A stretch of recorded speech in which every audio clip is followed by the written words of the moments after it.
So I have two confessions before I, bombard her with questions as a non-reader of poetry. Um, First confession is that I've known Rochelle since 2004. So we've known each other for 20 years. Yeah, 20 years. Yeah, we should celebrate more cake. Yes. Yeah. The second confession is I don't read poetry. And the I would presume that after school, the way we read poetry is very different, right? So, how many of you? What do you remember from reading from school? Your school days. So, yeah. I have that here. Daffodils, daffodils, Tagore, Wordsworth and Tagore. Then there was, sorry? Yeah, yes, yeah. So I'm going to read out one poem. Okay, this is something that captured my imagination as a child, and I'm not taking the. Um, uh, I'm not stealing your thunder. Thank you, but this is going to be the start of a lot of the conversations. Okay, so this is the ending of this poem called "The Highwayman" by Alfred Noyes. Okay, so Highwayman for me was this poem where there was a lot of drama and there was like I could hear the thunder and all that when we read it, right?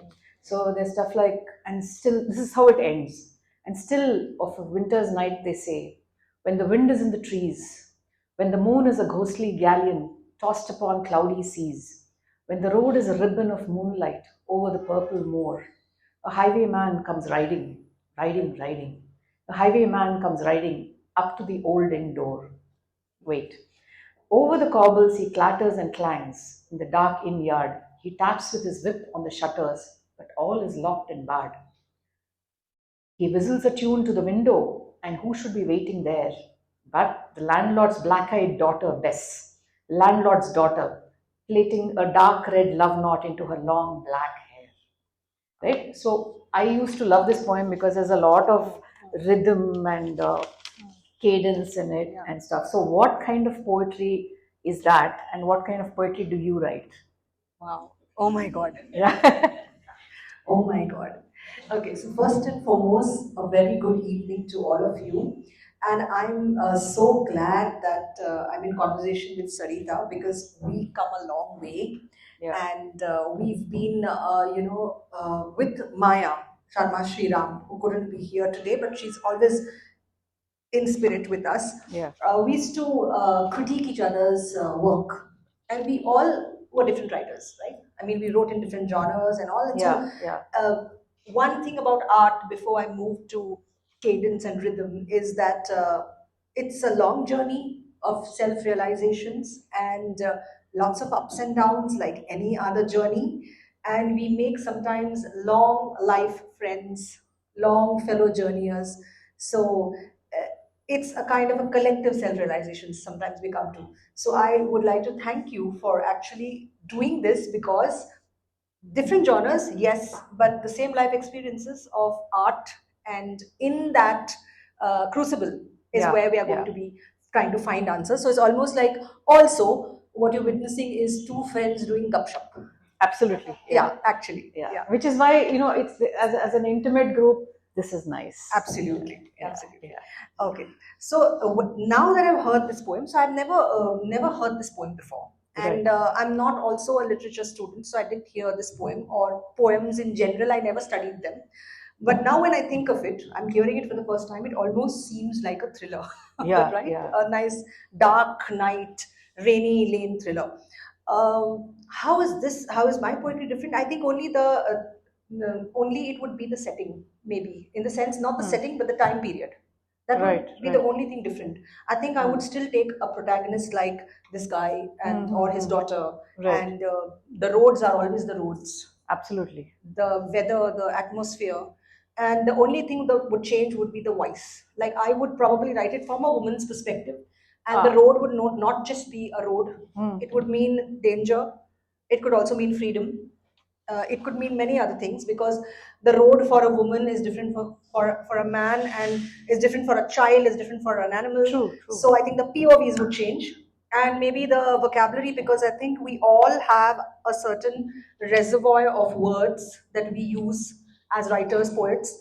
So under the lyrical cadence or rhythm is the words you use, and the vocabulary you use. So that would change, but I think the same settings would work. So what you're saying is, if the idea of the highwayman occurred to him and you at the same time, they'd be very different poems. Yes. I would probably, in today's, if I was setting it in today's day and age, I think there would be a lot of danger, I would sense. You would heighten that part of it. Not heighten, I think I would just translate what I feel, which is the heightened danger from the world. Right. Which would just start showing.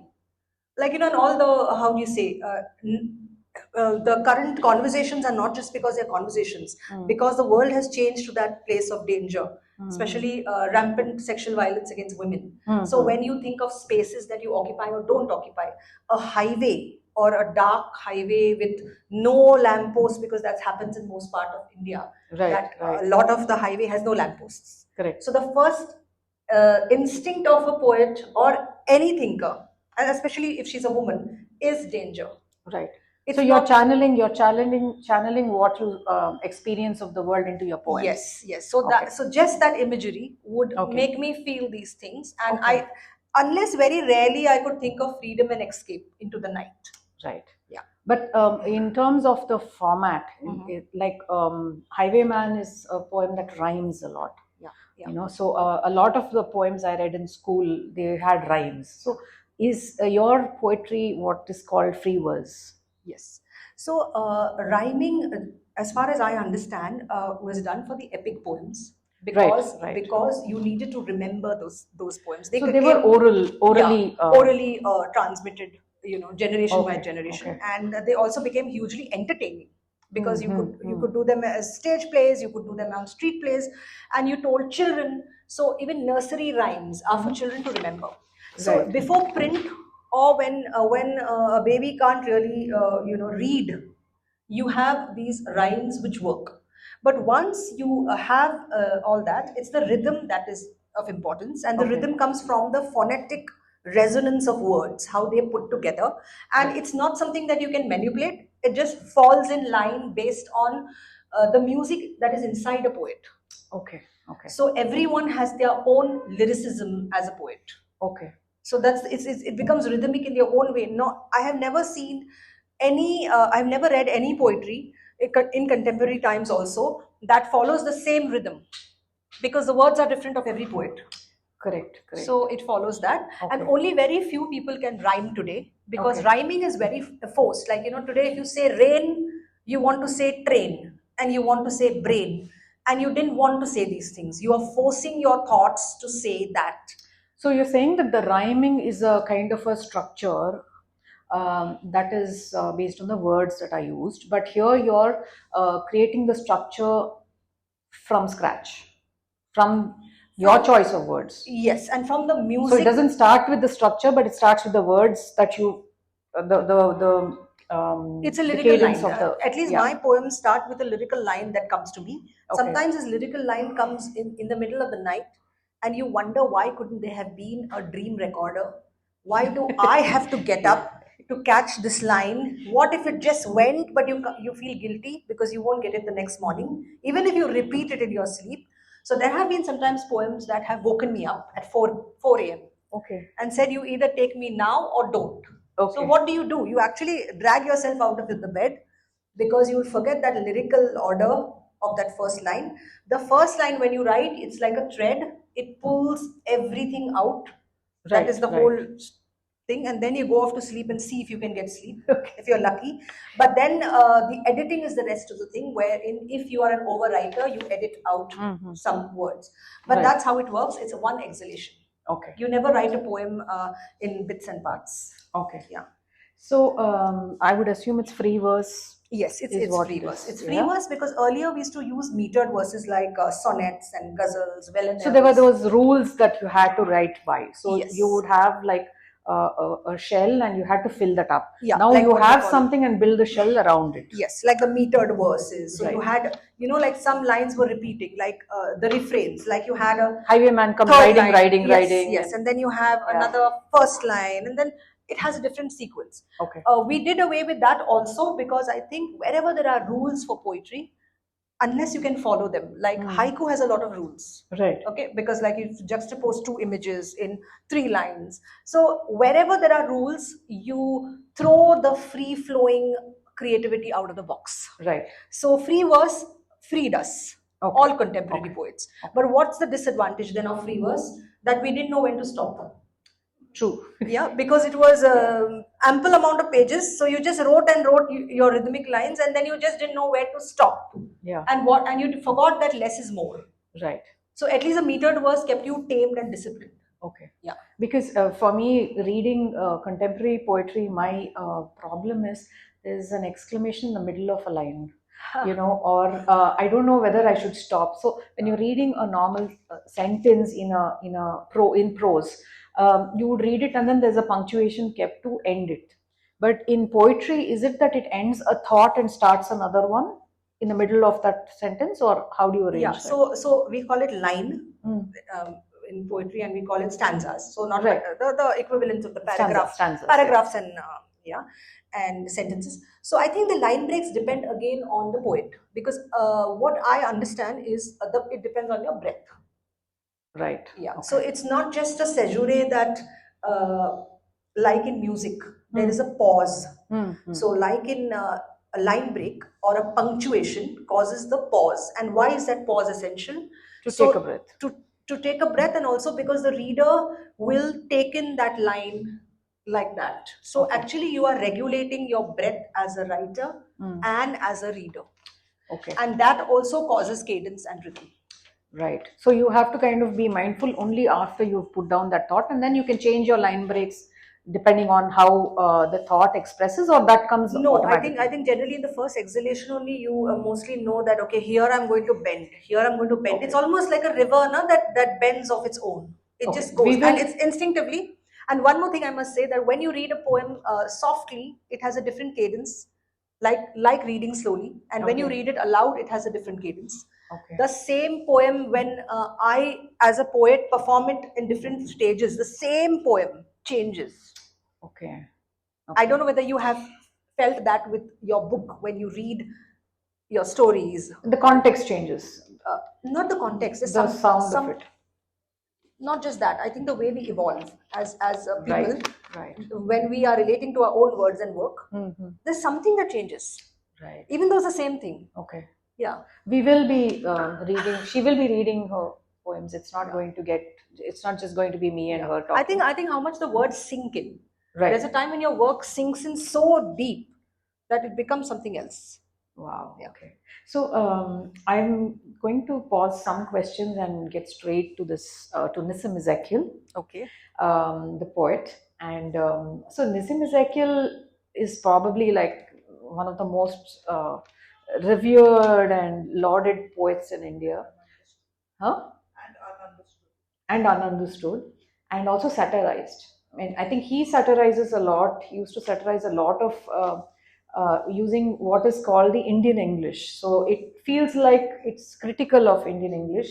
But you've got a poem called, 2 poems, many more, but Harry Mendonsa and Litter of Application, where why does, and Bedding Day, and Bedding Day, why are you making fun of the person who speaks like that? Okay. Or are you celebrating the way we have adapted English to our needs in India? Right. So I'm glad you asked this question. See, I've spoken about this in many places, but when you ask, I know with what studiousness it comes, okay, Saritha. Because Saritha loves to she's very curious and she loves to research. Yeah, I do. So I've seen the way you wrote your stories, especially the coffee one and all. So when it comes from Saritha, it's a very heavy question.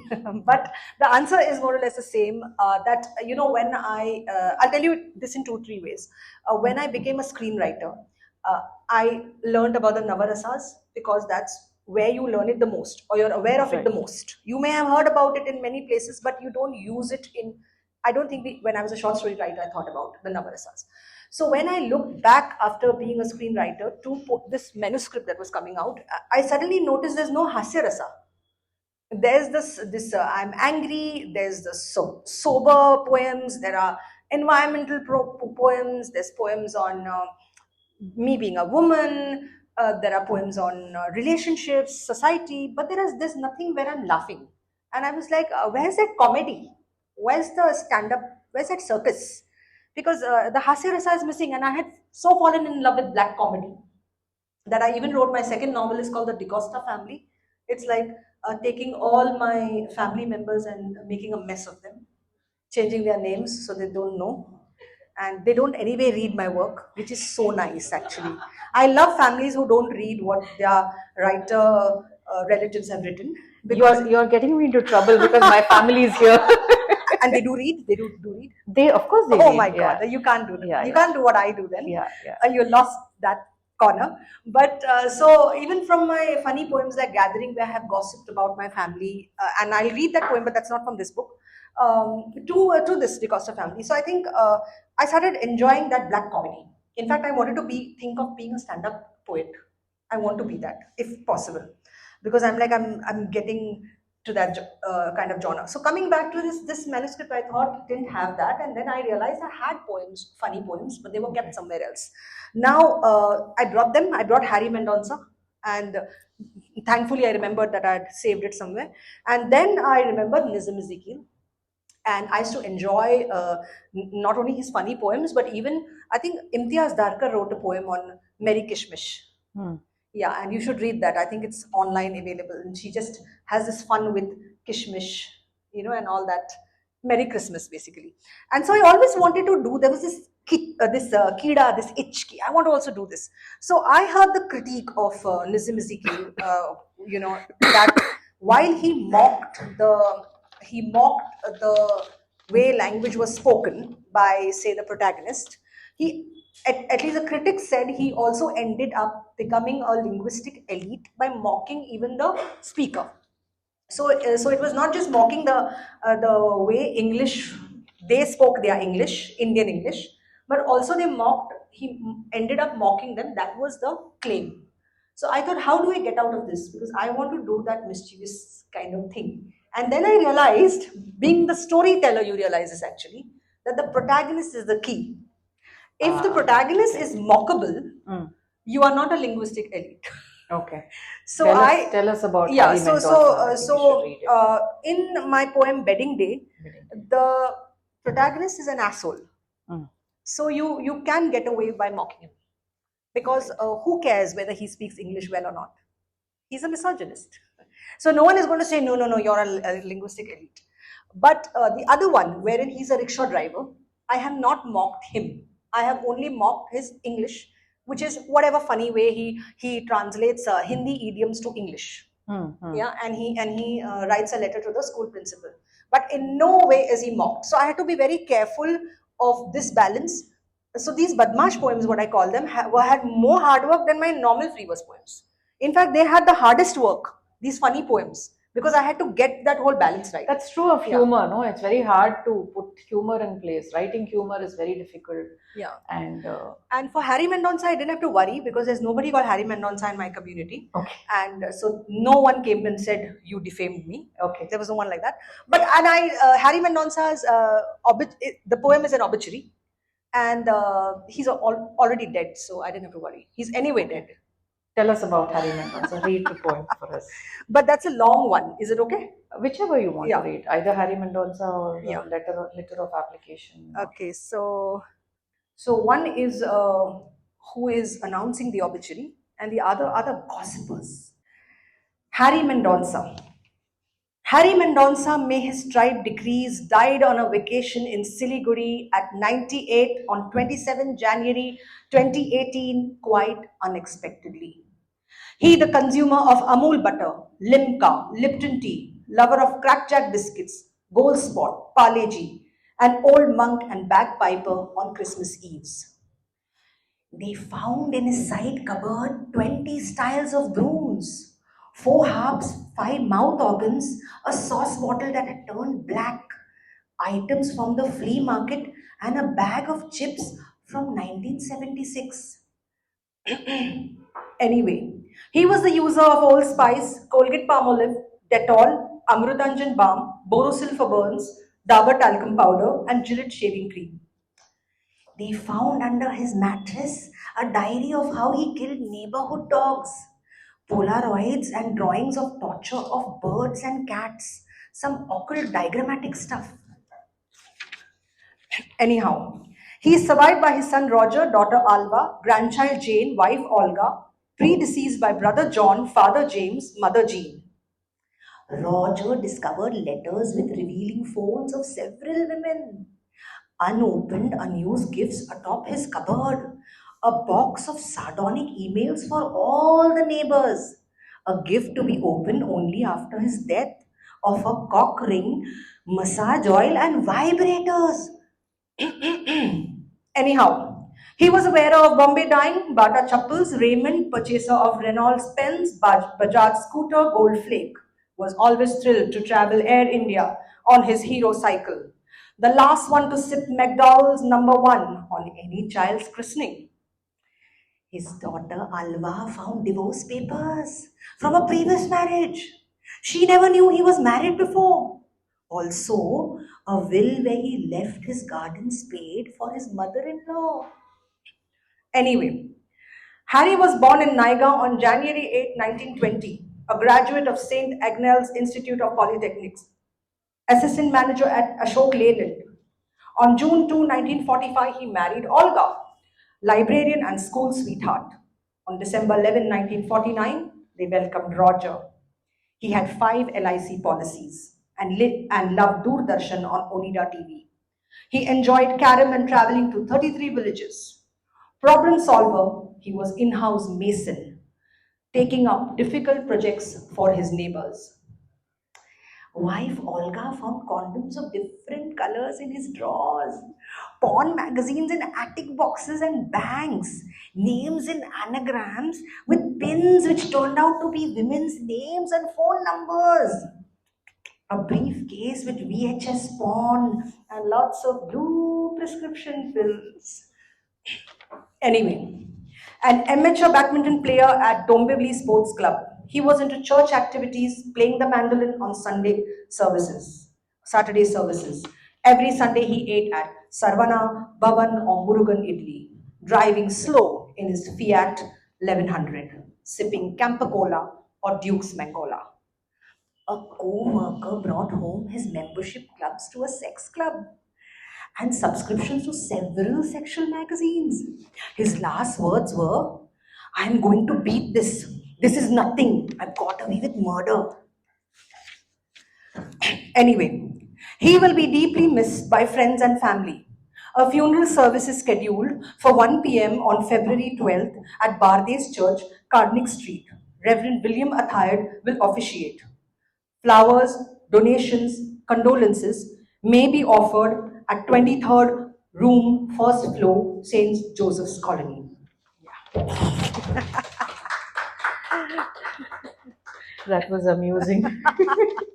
It's like there are two sides. I can see why you wanted to stand and perform it. You've also done a lot of different forms. She's experimented with a lot of different forms of writing, and I think the ones that you've published are just a few. I think you try a lot of, you're curious about a lot of forms and how that expression comes out. So you get a creative thought, and how do you decide whether it has to be a poem or a short story or a haibun, which we'll come to, haibuns and... So I was mentioning it in Bangalore last week also. You know, Purnima asked me this a similar question because she is also dabbling in different forms.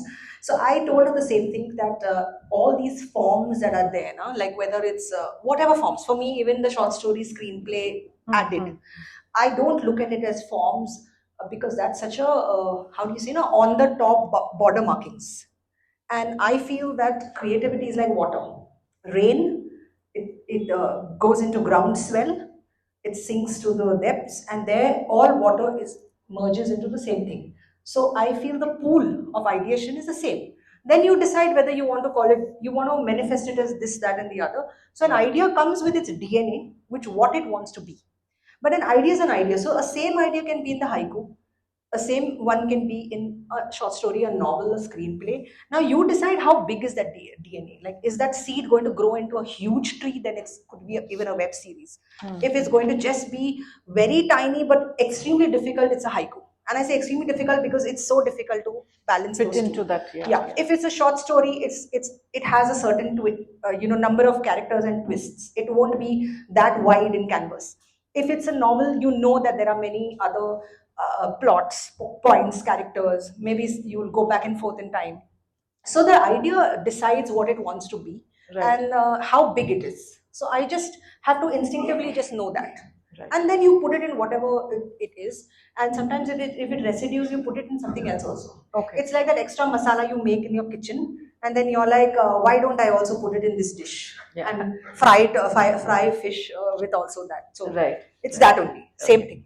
So tell us about your Haibun and read Pao. Pao is a nice, very nice Haibun. Fine. So first of all, the Haibun actually, ma'am summed it up very beautifully without a workshop. So I think you will give the workshop next, because in one line, a Haibun is just what she said. It comes from the Japanese prose poetry form, and it has got prose and it has a bit of haiku. Now it was first invented by Basho in the 17th century.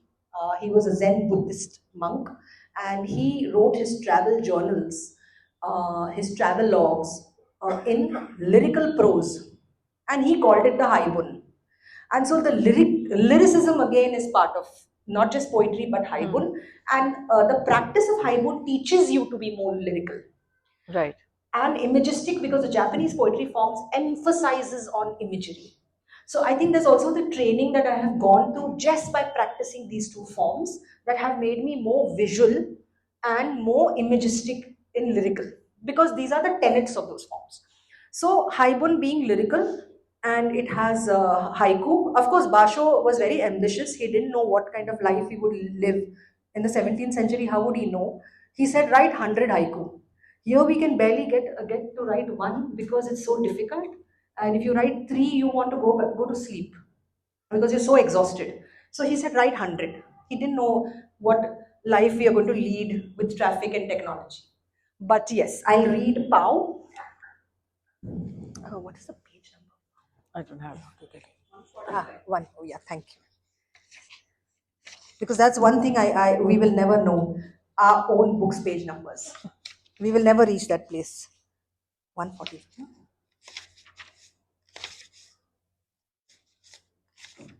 145. Yeah, so I must just give a little context of Pao, in the sense that, of course, some poems don't need a preamble. They don't need an introduction. And some need one line. So for me, Pao comes from this very old memory that I had of living in my small town Kalyan, which is a satellite town to Bombay. And when I used to live there, of course, Bombay was my aspirational city. I live now in Bombay.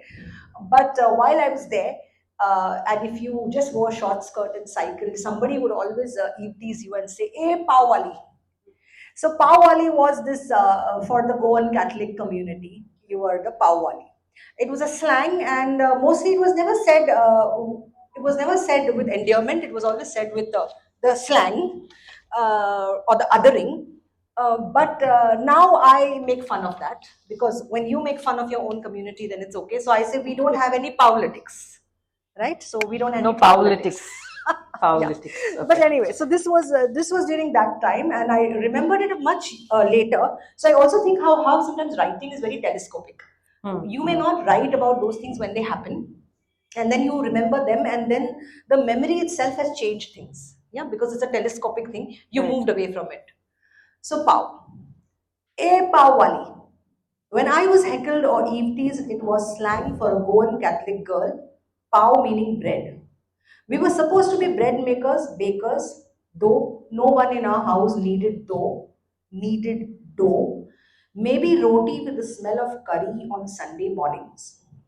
I remember my parents sourcing pao from the pao wala instead. who clinked his bell every evening at our building gates. It was my job to stop playing and fetch the bread wrapped in newspaper. As I quickly raced up the floors, I would dig my dirty fingers into soft bellies and grab cloudfuls, sweet Eucharistic melting on my tongue. I fluffed the crusts in a way that it looked full, delivering their emptiness to my mother's dining table. Best selling award. No one congratulates my best friend. Child raped. Trolls discuss her faith. Nice, nice. So this is also the prose poetry form, and the last two, what you saw, the small lines, they are actually haiku. And you've italicized them in this. I've italicized. Basically, you need to italicize the haiku, and because it needs an emphasis that is a little different from the cadence yes, of the previous things. Yes, right? And it like somebody was going to read this in Goa, and she asked me how is the haiku connected to the prose, and I said not by the settings, because how is pau connected to? It's connected by the othering, because when I say no one congratulates my best friend, I'm talking of the othering that happens maybe in the writing communities as well, the tribes that form. And also when I say child raped, trolls discussed her faith, it's a dangerous kind of othering, that you are not really concentrating on the crime, you are doing the whataboutery othering. So all these things are otherings, but various variations of otherings. Yeah. Right. So it connects by a essence. Right. Yeah. Okay. I love that you talk about how soft bellies. That was nice. And then fluff it up so it's not. I think on any evening like this, I would do that in my childhood. Okay. I love to rob the pau from that. I'm a true pau wali actually. Okay. Now, but not all your poems are satirical or incorporate Haibun, right? So, like there's a poem you have in the collection called "Toys of Chitrakoot," right? It's in a it's very different from the poems that you've just read. So, tell me, why is it different? Meaning, how did it just happen at a different point in time? You wrote it at a different point in time than these poems, or was it a different frame of mind? Yeah. Or was the idea itself so different that it demanded that it be treated? See, I'm so glad you see it that way, because for me, like I've said this before in different conversations, that there are people who can outline a poetry book. They know that they're writing a poetry book on global climate change, and their whole book is on climate change, or their whole book is on ecology. Mine is never like that. Mine is like, I write on every subject that troubles me or amuses me. Okay, it has to have a residue inside me. It has to fester, and then I write. And it could be from, as I say, from navel gazing to stargazing, anything in between, from the private, the personal, social world, even beyond philosophical. And then I sit to kind of segregate it when I feel the book is nearly ready. And that's the reason Toys of Chitrakoot, I don't know when it came about, but it probably is just a kind of a deliberation on capitalism. Because I thought that capitalism, there are two toys here in Toys of Chitrakoot. There is a toy maker who's making the toys, and no one is buying the toys basically. And he himself is a toy in the capitalism's market. Right. So because we are all toys, eventually, if capitalism or consumerism rules, like I heard in a different context, not in this, but it's the same thread of thought, while we have made every beautiful woman in India or the world perhaps, made them feel ugly. That was the first thing we did in capitalism. Because if they feel ugly, if they feel not good enough, if they feel inadequate, then you can sell your products. Because then it is an if-then. If you don't feel ugly and inadequate, then how can you feel adequate? So we sold adequacy. Now we went further, where somebody said recently, and that was so true, that the latest segment is perimenopause and menopause. That hasn't been capitalized. We need to make women feel bad even there. Although she will be going through her own struggles, but we have to make her feel bad so she will buy something. That has been not tapped. So watch out. I think that person was right. Yeah, we are going to have a lot more ads on products. Yes, for like there's been a surge of just taking this thought forward. There's been a surge of this whole idea of how we don't eat adequate protein, right? So that's something that I have a feeling that poem is going to come in your next collection. But how we don't eat adequate protein. So somebody was saying that you overeat protein, then what happens? You start having gut issues, right? So you have products for gut issues, right? So it's going to go on. So it's one of those things of where can I fill up that there's a gap in the market, and how can I fill that up? Yes. Right. Yes. So, so this is the same thing. So the toy maker is not able to sell those toys because who's buying toys now? We are on the iPad. We are on the iPhone. We are buying attention. That's a new product. So the toy maker is also a toy now. Right. Right. Read that for us. It's a very I want you to read that. I just need the page number again. So I think it's 129. So.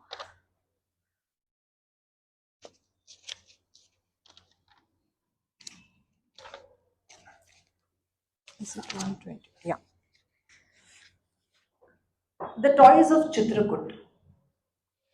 From Burkul to Gular, mango, shisham, green bamboo, slow heated, drawing moisture off limbs.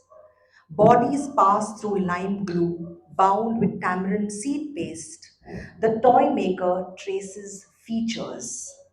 Fine stroking with hammer, filing paint, bringing dolls to life under wings. He remembers his children, vacant chested, sent back from school, kitchen stoves clutching cooking pots with no food, leaves of cacti, lacquering on lathe, colored by his expectant wife with alta and turmeric, a brush from goat's hair, clay, oil, lark, dye spread amid dreams, rags, watercolor, red sanders, carving kingly elephants, annihilating trains to build bridges, bridges for aeroplanes, rattles, horse carriages to make new women. As the rain chisels flatland, plastic bubbles from machines, Chinese toys overcasting the market, given to sacrificing a child's play of pots, teacups, dirt, rope, cardboard boxes, before the gods on eves of weddings, rites of passages, in chorus fingers of samsaric sawdust. Now, concaved, sculpting the toy maker makes a toy for himself. For when his children leave to become mechanical engineers in irreverent cities, trapped in a crucible of water, rippling reflections from Dudi Sundari, Panki, Koraya wood, in warehouses of idols with no boon powers, bangle stands that act like fortresses. His minuscule house dangles with hay to the winds. The toy maker plants molten gobs around a pipe and blows for the reverberating caves of his ribs, splintering breath, burying his howls deep, blossoming glass moans under cloud capitalisms. As the rain dwindles all his footprints on the rough earths of Chitrakoot. It's lovely. It's very evocative, no? So there are lots of imagery and all our poems. I find that I don't read poetry. I still hold on to that, but I'll attempt. And she's not getting converted anytime soon. No, yeah, never. Yeah. So, but that's why I like her. Yeah, but the imagery is definitely there, right? Yeah. So, how did this book come about, and why Coins and Rivers? So I think the first poetry book, 4 Degrees of Separation, also had the same format of navel gazing to stargazing kind of thing. So I write on every topic and then section it. The second book was Paper Asylum, a book of Haibun. That was also shortlisted for the Rabindranath Tagore Prize. So the third book, this book, I again jumped back to free verse because I thought I had said everything I needed to say in Haibun, except some of them like Chase Lounge and Pow that comes in this book.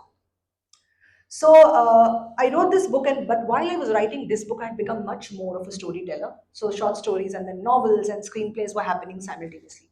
So right. When this book happened, it went to two international prizes and got nominated. One was the Gaudy Boy New York Prize, and one was the Beverly Prize UK. And while I thought, okay, now I will get a red carpet treatment, I will come back to India and some big publisher will publish it.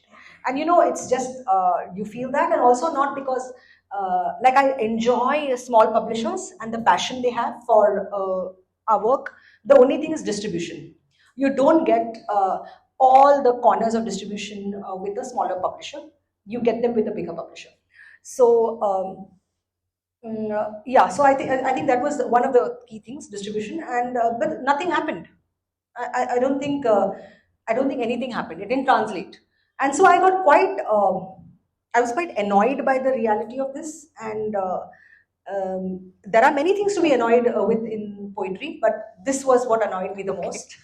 I must specify. So I was like, I'm keeping this book away, and I'm not publishing it. So I decided to not publish this manuscript, and I kept it away. And was it for 2 years? Yes, I kept it away for 2 years, and I said this is not getting published because as if this book, if it doesn't get published, somebody won't have their breakfast, or even I will skip my breakfast if this doesn't get published. Nothing like that happens, right? So I kept it away, and I remember my friend Chandramohan S, the Dalit poet, he used to ask me every time, what are you doing with that manuscript? What is happening to it? And I would be like, nothing is happening. It's not going anywhere. And stop asking me this. But he would always ask, what's happening? And I'm like, nothing is happening. It's my BMW in the garage. Okay. And I kept it at that because it had a long list and a short list and all that jazz. And so I kept it away, and I eventually forgot about it, this manuscript. And I was doing a lot of screenwriting, and I started pitching screenplays. And I must say that I was pitching screenplays because I'm new and an outsider to the film industry as well, just making inroads and networks. So I used to pitch on LinkedIn. That was the easiest place to hustle because it's professional. So all you need to find is EPs and CPs, which means executive producers and creative producers.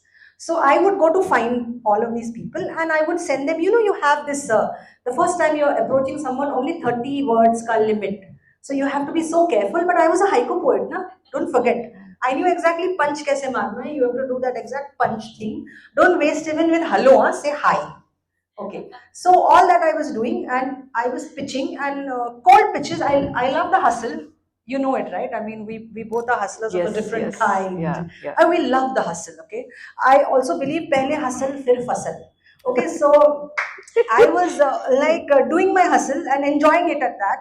And even listening to song while I'm, pitching. And then suddenly I remembered that this pitching is going well, but didn't I have another thing? I had that manuscript. So why don't I pitch it? The poetry one. Yeah, this collection. So I was like, pitch this also. It's like, you're shepherding many goats and you take a cow also and say, let's. Yeah, so this is one thing that I've also experienced, which is that when I'm sending something and suddenly, see, the marketing of your work is like a full-time job by itself. So when you've got short stories and I'm trying to send it to somebody, and I've sent off one, and suddenly there's this surge of confidence. There should be something else. Let me send one more. There's that one thrust so that happens. I suddenly remembered that this was there. Okay, after 2 years, and then I was like, I sent it to many commissioning editors, and one of them turned out to be Sonali Jindal from Hachette. And my same 30 words, and I forgot about it. And she writes me a message. I don't know which other EPs or CPs responded. I can't remember because I do too many things. I don't even. Sometimes they call me and they say send that, and I'm like, who are you? That also happens because I hustle too much. But this one I clearly remember. She wrote back saying, send this manuscript to me on my professional account. And I naturally had more time to write a query letter. I wrote my proper query letter, and the silsila started from there. And every time she would come back, I never followed up with her. Okay, because I was quite sure it's not going to work out, because you hear from everywhere that poetry doesn't sell.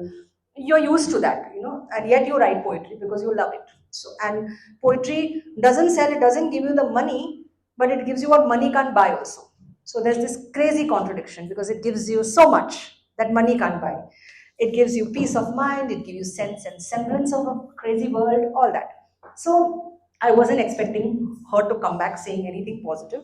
And she would say, "Thank you for your patience." And I would be like, "Patience? Okay. And what patience?" And then after that, she kept saying, "Okay, we are doing this, we are doing that. I've been speaking to my team." And I'm waiting for her to say, "Finally, so sorry, it didn't work out." Because that's what I was waiting for. And she comes back and saying that your poetry is very powerful. And I printed out, she championed it, okay? I printed out these poems and gave it to my editorial team. And they all loved it. And here's the contract. We are publishing it. Okay. And we don't publish much poetry. We are into fiction and non-fiction and international fiction, actually. Not just that. It has to have a nice round outside. But we publish very few poetry, but we are going ahead with this. And Sonali Jindal was not even a poetry editor, but she edited the book beautifully. And they supported the poetry book like anything. They championed it, especially Sonali and everybody else. And I was shocked that day. Okay, when I got the contract, I was truly shocked because I wasn't expecting this at all. I thought I was so intelligent. Yeah. So I'm dumbfounded that reality can sometimes confound you. Yes, it does that. It can do that. Yeah. But why Coins and Rivers? Coins and Rivers because So first, this book was called The Inglorious Coins of the Counting House because I thought these poems disturbed you. Anything that disturbs you is so inglorious. So I said, these are the inglorious coins. They are like paisa, chutta paisa. I thought these are chavannis that disturb you. And so I said the counting house. But when it came to Sonali, she said, let's make it short because she thought from the marketing perspective, recall. And she took one of my section names only. Okay. One of the section titles is Coins and River, in Rivers. And I thought about it. And the more I thought about it, I'm one person who doesn't stick to titles. Like if it is for the betterment of the project or the story, like even tomorrow there's a play that is playing in Alliance Française of Madras, which is my play, which was a short story called Catharsis, adapted to a play, 10-minute play. And the director said, I want to call it Drama Queens. And I said, please go ahead. Because it makes sense. So I don't stick very much if it betters it. So I thought, yeah, it does. And the more I thought about it, I thought that coins and rivers are both connected to creation myths. Coins are two-faceted. You talk of the narrative of the hunter, the narrative of the hunted. You will always find them at the bottom of, water. Rivers. And Chandramohan had said, Naidu ji had said to me, and I still remember that, sir, you said in the beginning, when this book came out, one of the most beautiful things that if any river were to dry, you will find a bed of coins. That amount of wish and dreams we have when we kiss coins, pray and throw them. That amount of optimism and hope is there in humanity, not just in India. I'm sure there are wishing wells everywhere. Yeah. And that amount of hope humanity keeps at the bottom of its riverbeds. Beautiful. And thank you for that thought. I have said it even at NCPA. I said it everywhere. I love that thought because it's an imagery. It's a coin river. And rivers in itself is a creation. Again, it connects to creation myths because wherever there was a river, there was civilization. And wherever a river dried or turned its path, it became a desert. Right. It became a barren land. So I thought both of them have such potency. And mythology is something we are all interested in. And I was like, wow, this is much deeper than Inglorious Coins of the Counting House. So some of the things that I find that what Rochelle writes, some of her poems, the imagery has conveyed the meaning already to me, but I'm not aware of it. So it's like I've already understood what she has written. So there's like this direct link from the words to inside my brain, and my brain has processed it. But if you tell me what it means, I won't be able to tell you in my own words because it's already done. One download has happened. Right. And that is a subconscious way of how you ingest poetry. Exactly. And that's why I doubt that you're a non-poet. Yeah. Okay, I shall attempt We are going it. to bust this myth I shall eventually. attempt it. And her claim, because this is also a courtroom drama going on here. Yeah. No, but I have to say, see, in a lot of weddings, you have this thing of,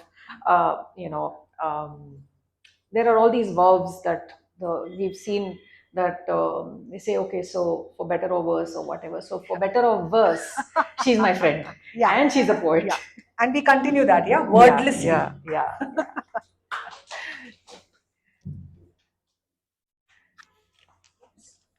Anyone has any comments? Yeah, she'll let her lead this. Yes. Yeah. Oh my God. I'm so glad. Yeah. Boss lady. Yes. What a lovely evening that was. We've often had two speakers on the stage, but I don't remember two friends on stage. Maybe I'm wrong. And I think that makes a whole lot of difference to the chemistry, the physics, and whatever else it's supposed to be. That was really nice. Sushi, I have to correct you. There are friends on stage and there are friends in the audience as well. So we are actually a... That has happened before. In terms of first time. Okay. In terms of the first time. Friends in the audience will happen because you always bring your Absolutely. own little poetry. Right. So,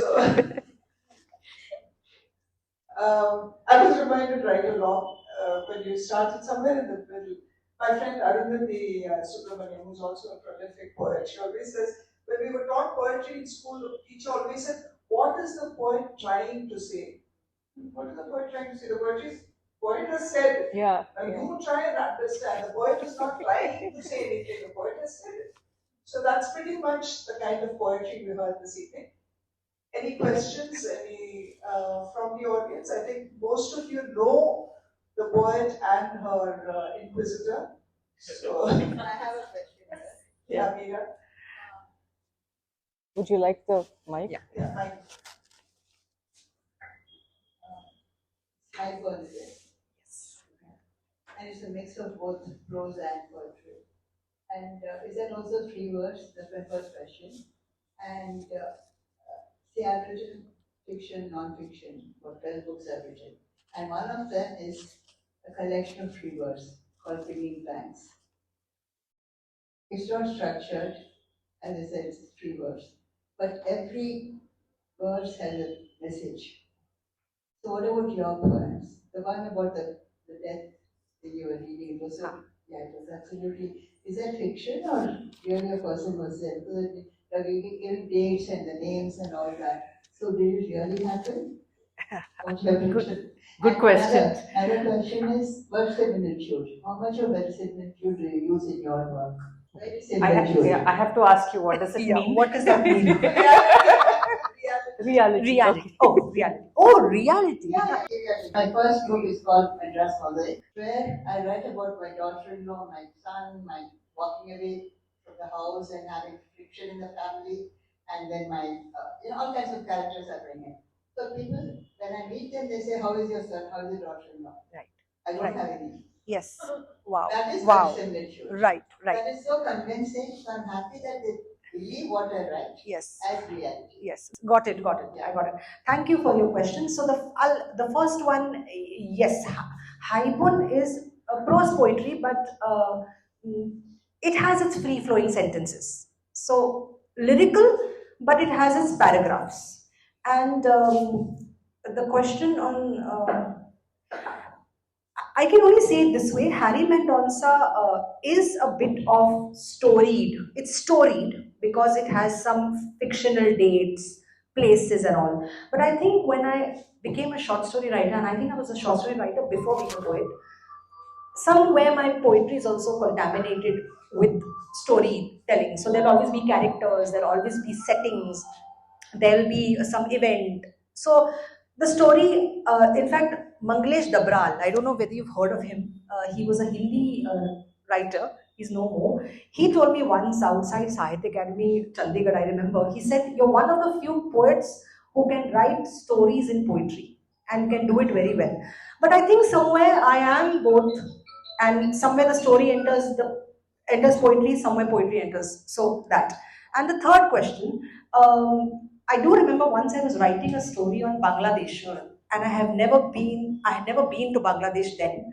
I wrote this story. It was called Chit Mahal, and it was on the enclaves of Bangladesh. that we share little enclaves, and I have never been there. It might have been only the research and the curiosity, because later there was a professor who liked that story and asked me, what is a Mumbai poet doing with the enclaves? We want the Bangla literature, and what are you doing? And I'm like, that's what happens with imagination. That's what happens with curious research, that you start embodying that, breathing that, and writing with that. And of course, there's also a gift of writing, right? We cannot deny that we have a certain talent that may have come from somewhere else. We discover it. So Then somebody asked me, have you been to an enclave? Because it looks like you've been to it. Because they had been to it, and I said, I've never been to it. That's possible. Yes. So it's so very in possible. some ways, like what we do is empathy with imagination, Yes. right? So And also staying long with the matter. No, I think when you stay long with your research, with your characters, they start becoming you. Yes. Yeah. You hang out with them.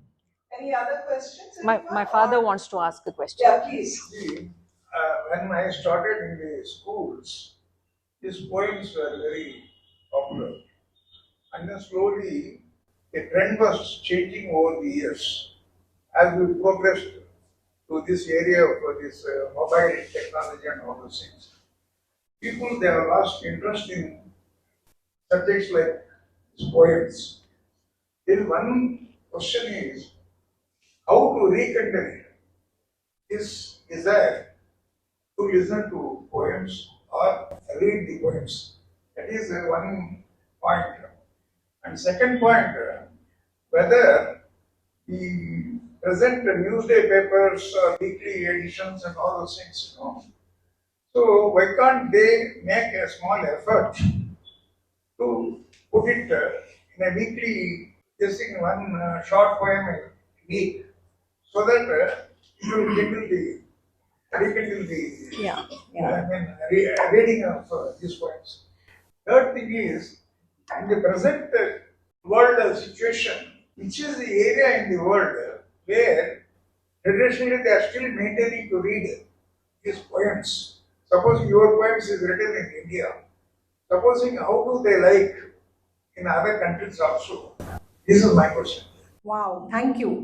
That's a robust bouquet of questions. The first one I'll answer with you only, sir. If you didn't enjoy this session, I don't only think you're here for your daughter, you're here for us. Yeah. That I will tell you how. Otherwise, you would have walked away if it was not interesting. Yeah, but you stayed, and that means poetry will work if it reaches people.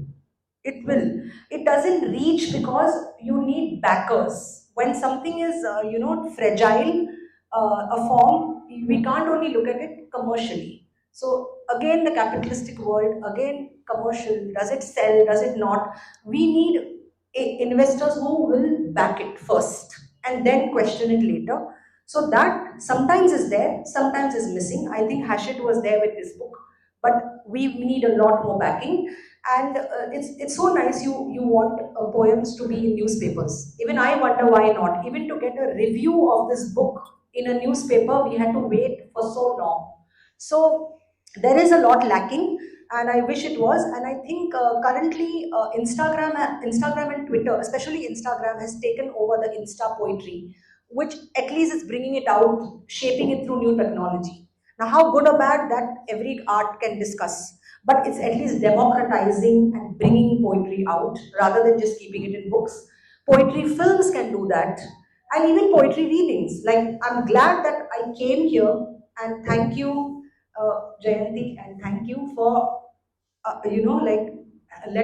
hosting us, because even if there are few people who are coming to this Baitak, for us, we don't get discouraged as poets, saying that there are more empty chairs than people. There are people. Even if there's one person, the poet should be there to back their own poems. So that's also the faith as writers we need to have in ourselves, Right. to forget empty chairs and back the poem. And it's all a cascading effect of backers and supporters. I have a small suggestion.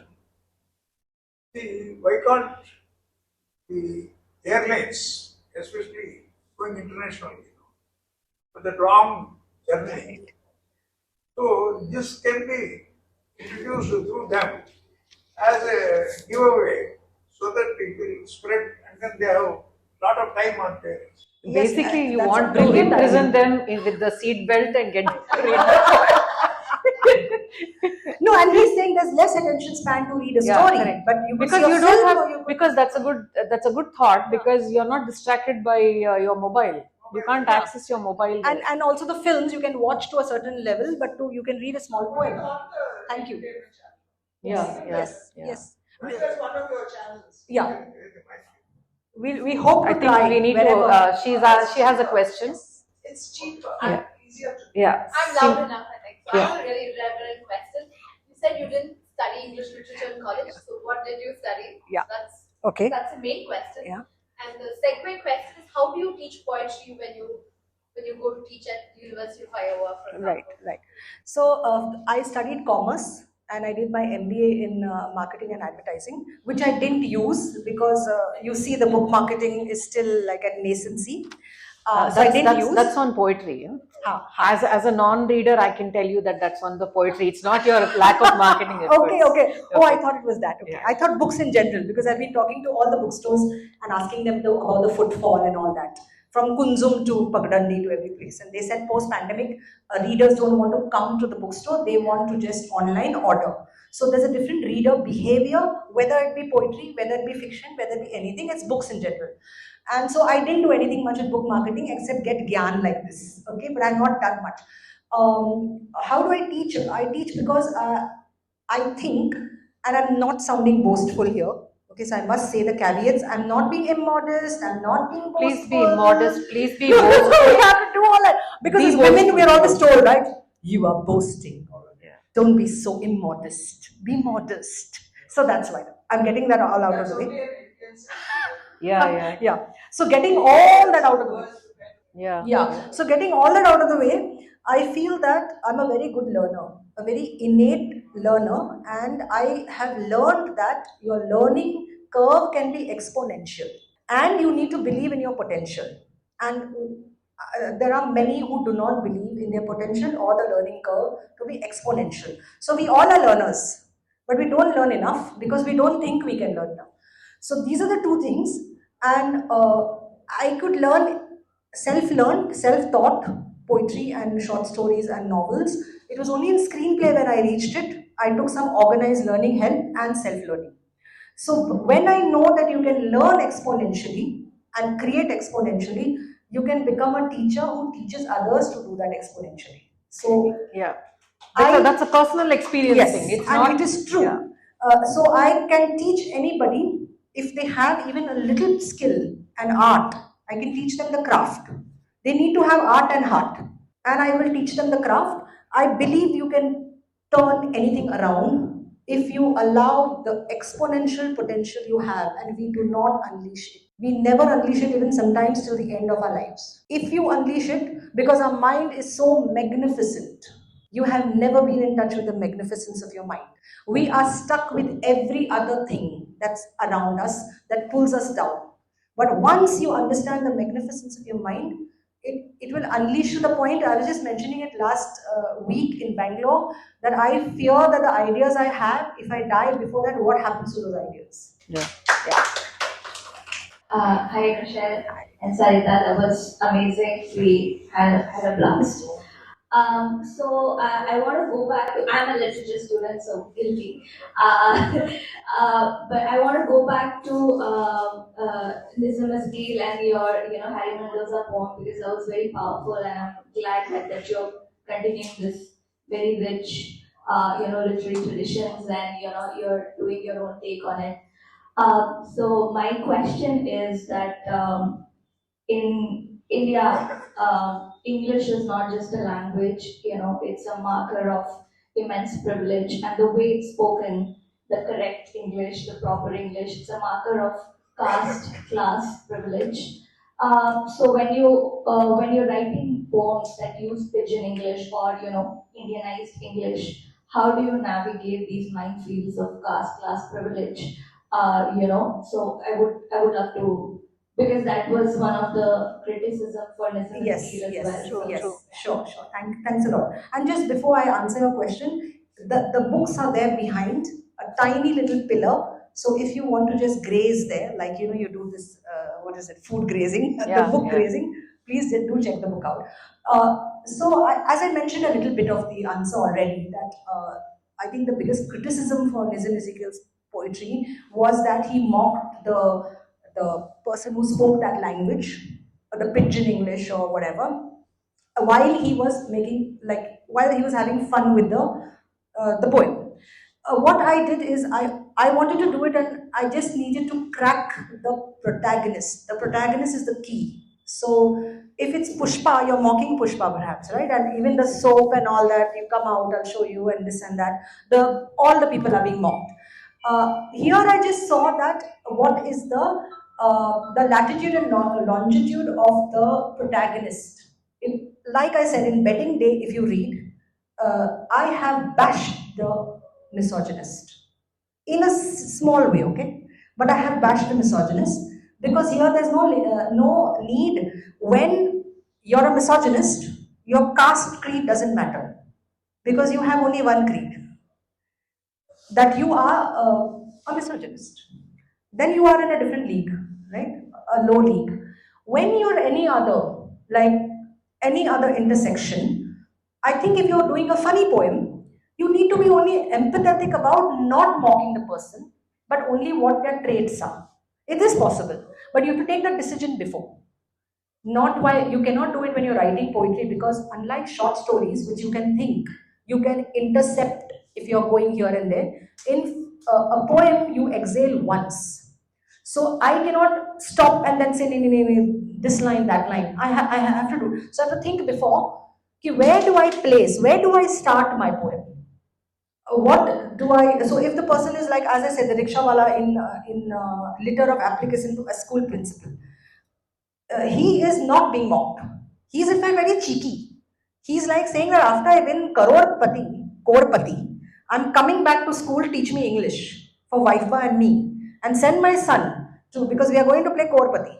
And then he tells what all he'll do, with that. He's very cheeky. So his English is being I'm having fun with the Hindi and English idioms, but never at him. Never at him. So that is a sensitivity issue that we need to tackle, just like you will tackle the same thing in prose, in screenplays. You will tackle intersectional, marginalized, voiceless people anywhere with as much empathy and sympathy as you would in poetry, even if you're mocking it. So black comedy can still exist without laughing at the person. Yeah. Thank you very much. My extended thanks to the youngsters who are here, because I can understand many of us wanting to read poetry, who were brought up in a different generation. I bow to you guys for being here. Thank you. Thank you, speakers. Thank you so much. Thank you for having us, Madras Book Club, and thank you, Saritha, for making this seem like a pleasure, so smooth as ever. And thank you. I thought it was. See, I warned her. Choose your words. Yeah. I warned her. She Get did a some poet to effort. us She did some effort. It doesn't seem that also. No, I'll try reading some poems now. Yeah. Your questions. And thanks to the audience for being such a wonderful audience. Really wonderful. You'll clap at the right time. Thank you very much. Thank you. Saritha and Thank you. Rochelle. It's been a lovely evening. As I said, it's been like a chamber concert, not quite the Music Academy version, but this is just as much fun, probably a little more fun. Thank you all very much for being here. It's been a good night.